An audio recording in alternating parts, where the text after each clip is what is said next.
जय सद्गुरुदेव महाराज की, जय सीताराम महाराज की। ध्यान किसे कहते हैं, वो ध्यान कैसे होता है और इसके करने के क्या फायदे होते हैं, इन्हीं विषयों पे आज हम बात करेंगे। ध्यान वह उपलब्धि है जिसको करने से हमें हमारे खुद के महत्व के बारे में पता चलता है। हम एक तरह से खुद की पहचान कराते हैं। ध्यान वह प्रक्रिया है। हम जिनकी आराधना करते हैं या अपने अपने जिस जिस समाज के अंदर जैसे जैसे लोग आपस में जिस जिस रूप में उस परमात्मा को देखते हैं, वह उस रूप में उनका ध्यान करते हैं। ध्यान की उपलब्धि इतनी विशाल है कि जो जितनी ऊंचाई पर है, चाहे वो साइंटिस्ट ही क्यों ना हो, हमारे देश के बड़े बड़े वैज्ञानिक, अब देखो ना, मोदी जी ने भी योग दिवस के नाम पर पूरे भारत को एकजुट करवाया। तो इसकी महिमा वाकई बहुत ज्यादा है, क्योंकि जो लोग अपने आप को किसी भी मानसिकता के अंदर बांधे हुए या बंधे हुए किसी रूप से, वह अपनी सारी वो गुलामी की जंजीरें तोड़ देते हैं ध्यान के माध्यम से। ध्यान वह प्रक्रिया है जो घटता तो स्वयं ही है। अगर हम चाहें कि हम ध्यान करने बैठ जाएं और ध्यान हमारा लग जाए और हमको सफलता मिल जाए, तो ये हमारा सोचना एक हमारे लिए पहली सीढ़ी है। लेकिन ध्यान घटना वो स्वयं में ही घटता है, क्योंकि जब यह प्रक्रिया में हम कदम रखते हैं तो हमें ये लगता है कि शायद हम बहुत जल्दी सफल हो जाएंगे। लेकिन जागी रही भावना जैसी और प्रभु मूर्ति देखी तैसी। जिसके भाव में जिस तरह की मूर्त होती है, वह वैसे ही परमात्मा को पाता है या अपनी उस मनोदशा को तोड़ने में कामयाब हो जाता है, जिस मनोदशा के अंदर वह फंसा होता है। क्योंकि आजकल की समय का जो ये कालचक्र चल रहा है, ये ऐसा है कि हर कोई किसी ना किसी की मानसिकता को ढो रहा है। कोई अपने अपने परिवार की मानसिकता को ढो रहा है, कोई किसी की गुलामी की मानसिकता को ढो रहा है, कोई किसी के विचारों को ढो रहा है, ये कहते हुए कि फलाने ने हमसे यह कहा था कि इस कार्य को ऐसे करना, तो वैसे ही करता जा रहा है आंख बंद करके। एक तरह से कहा जाए तो जो सामने वाले ने कह दिया उस बात पे आंख मूंद करके चल रहा है। लेकिन अगर आप ध्यान करते हैं, आप अपने आप में चिंतन करते हैं, मनन करते हैं, तो आप वह पहली सीढ़ी पे कदम रख चुके हैं जहां से आपको ध्यान की प्रक्रिया में उतरना है।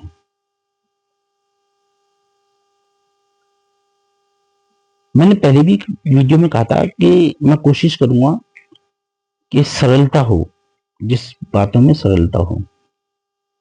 मैं यहां पर बड़ी बड़ी बातें ना करते हुए एक सही बात कहूंगा कि आप कोशिश तो कर सकते हैं लेकिन वो कोशिश कितनी कामयाब होगी, ये दरअसल आपके अपने दृढ़ निश्चय पे काफी हद तक मायने रखता है कि आपका दृढ़ निश्चय कितना पक्का है। जो कार्य आप करने के लिए आगे बढ़े हैं, उसके लिए आप कितने और ज्यादा व्याकुल हैं। क्योंकि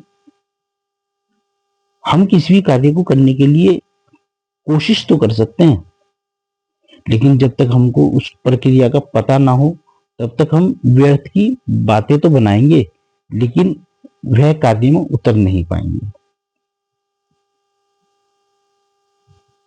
सबसे पहले हमें यह जानना जरूरी है कि ध्यान है क्या।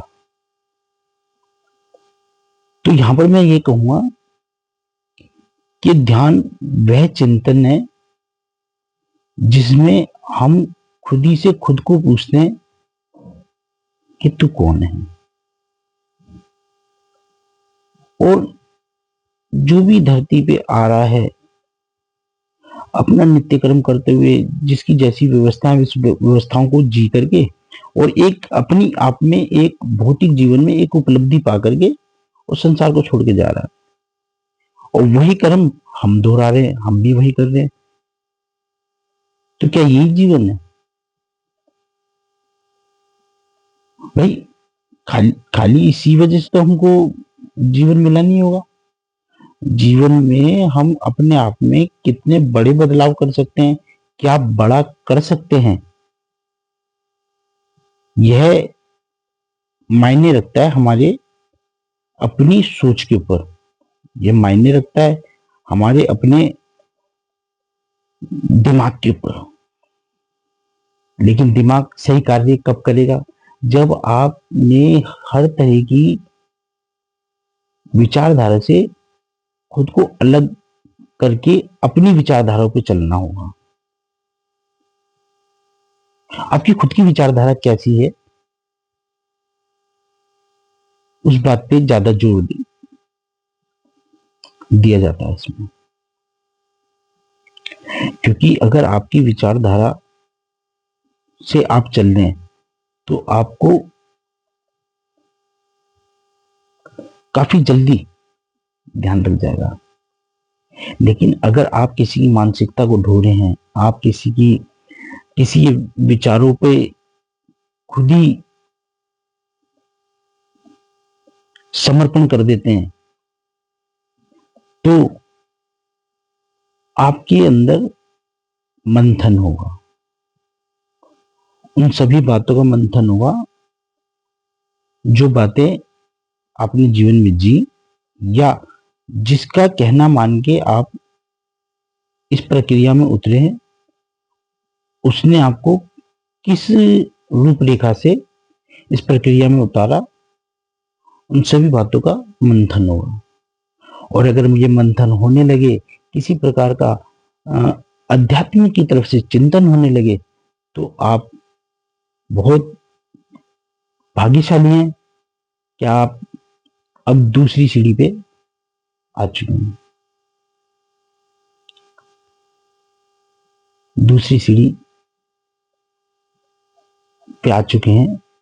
इस बात के लिए आपको खुद ही से खुद को शाबाशी देनी पड़ेगी कि हाँ जी, मैं कुछ अच्छा कर रहा हूं। कई लोग तो इसमें पीछे हट जाते हैं करते हुए। उनको लगता है कि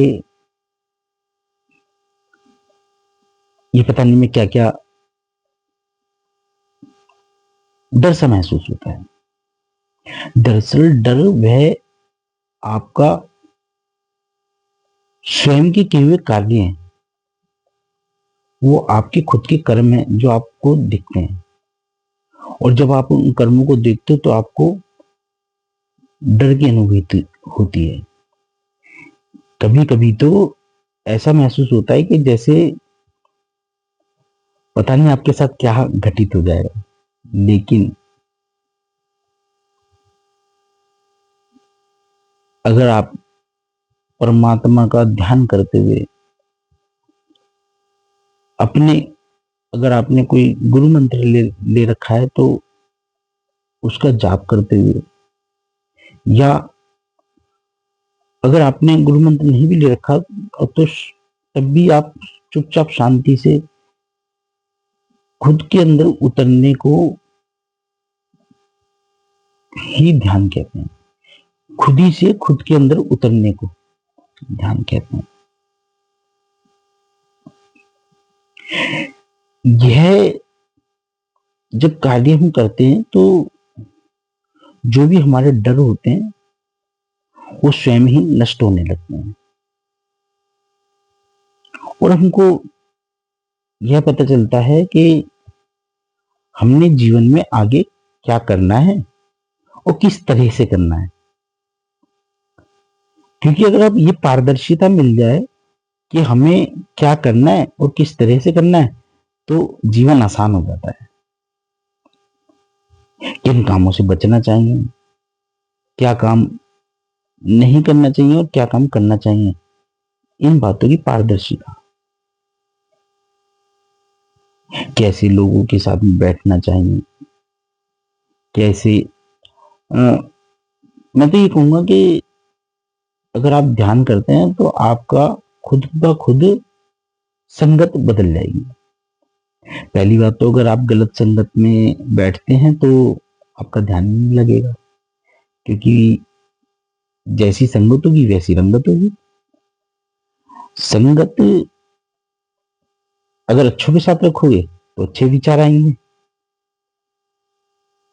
और अच्छे विचार ही हमको आगे लेके जाते हैं। और अच्छे विचार की पहली सीढ़ी है कि आप किसी भी परिवार में जन्म ले सकते हैं। आपके जो रिश्तेदार हैं या जो भी हम आपको रिश्तों के रूप में मिले, माता पिता भाई बहन जो भी, उनके साथ अगर आपने निस्वार्थ कार्य करें तो आपका रास्ता और भी आसान हो जाता है। मैं तो ये कहूंगा कि ज्यादा आसान हो जाएगा अगर आप माता पिता के चरण धो करके पिया करें तो। ये बहुत अच्छी प्रक्रिया है, खुद को खुद से पहचान करानी बहुत अच्छी प्रक्रिया है। अब आपने देखा होगा कि साधु संत भी जब किसी से मिलते हैं तो उनके चरण धोते हैं, उनकी